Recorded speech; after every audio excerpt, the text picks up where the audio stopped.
Во изминатите неколку месеци Македонија бележи напредок во подобрување на условите за живот на лицата со попреченост, е ставот на Бенџамин Паркс, директорот на канцеларијата на УНИЦЕФ во Македонија. Но не само нашата држава, и останатите земји во Европа во изминатиот период поминаа низ извесен процес на обезбедување на нормални услови. Треба да се работи уште нова поле, бидејќи половина од децата со попреченост не се вклучени во образовниот процес, истакна Паркс при неговата посета на Штип. Here in the Western Balkans there's been an effort over the past Овде во земјите од Западен Балкан во последниве неколку години има извесен напредок во обидот да ги стигнат овие други земји. Но има уште многу да се направи.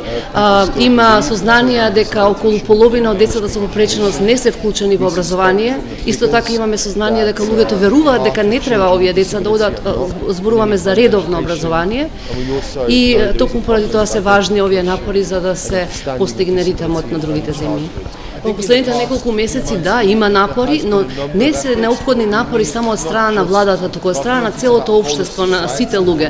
Дека треба да се подигне јавната свест и да се подобрат условите за живот на лицата со попреченост, истакна и штипскиот градоначалник, додавајќи дека општина Штип ќе биде поддржувач на ваквите настани, поврзани со инклузијата на децата со попреченост. Веќе отпочнавме со одредени проекти, со разговори со невладени организации, граѓанскиот сектор, каде што бараме и помош и поддршка, но и со родителите на овие деца со посебни потреби да ни ги дадат нивните мислења и ставови како да продолжиме во иднина.